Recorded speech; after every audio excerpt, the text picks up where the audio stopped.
Kwingineko ni kwamba Baraza Kuu la Waislamu nchini SUPKEM kwa sasa linazungumza na waandishi wa habari kuhusu kulipiwa fidia kwa Mkenya Stephen Munyako aliyekuwa ameshtakiwa nchini Saudi Arabia. Tusikilize. And also to save the life of Steve, because it is not normal that this case have to really prolong. Then we thank the government of the Kingdom of Saudi Arabia, because from time to time they were extending an opportunity, the term of execution, because the court will give the date of execution. But the government have been pushing from behind the scenes the delay, giving the family and Kenya an opportunity to work around the clock to see how they can save the life of Steve. We are grateful for that extension. Otherwise, we could have not been where we are today. The mother is online. The mother of Steve is online. I just explained that she was not able to join us because of the weather today, but she is graciously online with us here. And if you want to hear her voice, she is available. She's actually following this conversation. Yeah.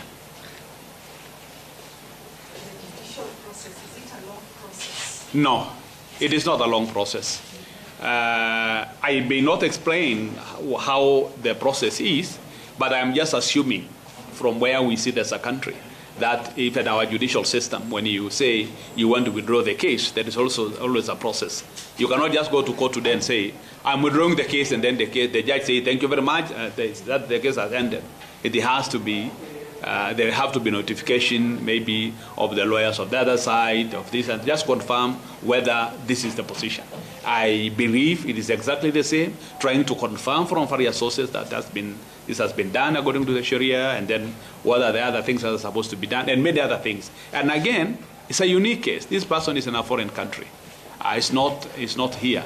So in a foreign country, there are other also issues that is concerning the, what do you call, the logistical issues that goes around with the, when somebody is about to be released. Sure. Now we heard from the authority that there are more than 1,000 Kenyans facing several cases outside the country. And now, since now we are having this one successful, what appeal are you making to the authority so that we can be able also to have these Kenyans? What appeal are you making to the authority? My appeal is actually not to the authority. My appeal is to the Kenyan people. Despite the fact that this is a unique case of Steve, because this is a case that involved an attack, a kind of a conflict people fought. But for other cases, I want to appeal to Kenyans. When we travel to foreign countries, let us try all what is humanly possible to be law-abiding citizens, because our administrative system, our legal system here only operates within the boundaries of the Republic. You cannot, there is no way, it's going to be very difficult for Kenya to stand up for you in a foreign country. You actually, whenever anything happens to you, you are alone in that case. I just want to appeal to Kenyans.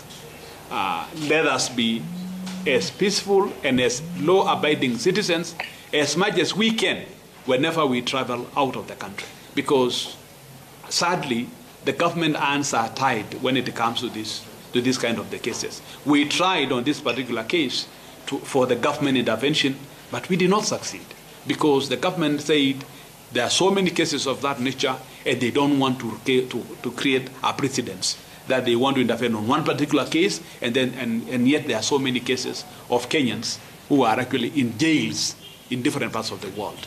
That's my appeal to the Kenyan people. Thank you. Here.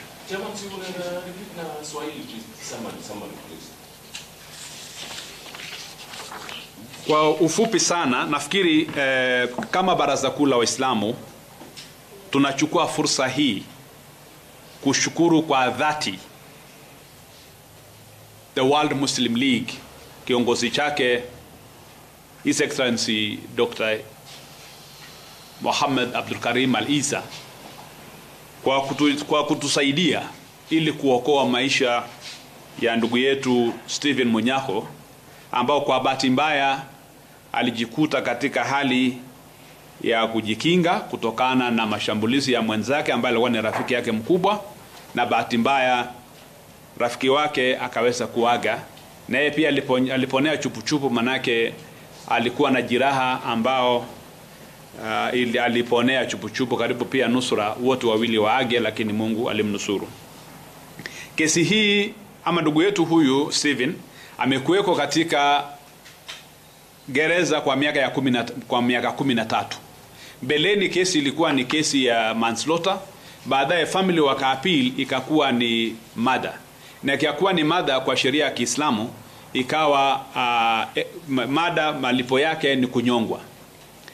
Na ikatolewa pia fursa ya kwamba ikiwa family unaweza kulipa damu, gharama ya damu, then wakatoa hiyo nafasi, lakini gharama ya mapeni waliweka pesa juu sana kiwango kwamba family hawangeweza kupata pesa kama zile. Sisi Baraza Kuu la Waislamu, mama alikuja kwetu, mamake Stephen akalia kwetu, akaomba kama tunaweza kupata nafasi ya kumsaidia kijana huyu. Tarehe 13 tuliomba World Muslim League watutembelee. Tarehe 13 mwezi wa 8 mwaka uliopita, kiongozi wa World Muslim League alikuja Kenya, na ikakuwa ni fursa adhim kwetu kulia kwake, kuelezea kiswa vizuri, akaielewa na akaona kwamba ni jambo ambao inafaa kusaidiwa. Mwezi mmoja iliyopita World Muslim League waliweza kutoa mchango wao wa shilingi $1 milioni kwa family. Na kumbukeni kwamba hiyo ni mchango ambao wametoa. Kunayo mapeni mengine, malipo mengine ambao Wakenya wameweza kufanya ambao directly pia imeenda kwa family directly. Kwa sisi kuwa tumepata habari hii, tumeweza kuwasiliana na World Muslim League, ofisi ya Secretary General, wameconfirm. Tumeongea na balozi wetu Saudia na balozi wa Saudia hapa mjini Kenya, wote wakakubali kwamba harakati iliyoko sasa ni kutafuta mbinu ya kumalizana na kesi kama ile, ndio ndugu yetu aweze kusafiri kurudi Kenya. Sisi tunashukuru watu wafuatao. Kwanza tunashukuru mamake Steve Dorothy Kweu, kwa sababu mama huyu amejitolelea kufa na kupona akihangaikia mtoto huyu kwa muda mrefu. Manake miaka 13 si miaka chache kwa mtu.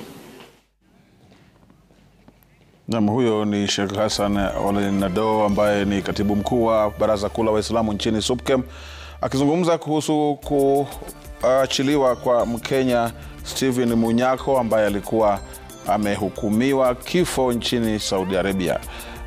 Hayo ya kuachiliwa ni baada ya familia pamoja na wahisani kuweza kulipa fidia kwa familia ya yule ambaye alikuwa ameuawa huko Saudi Arabia. Sisi studioni tunapata fursa ya kumeza mate kidogo kabla ya kurejea na taarifa zaidi, sana tukiangazia usaili wa makamishna wa IEBC.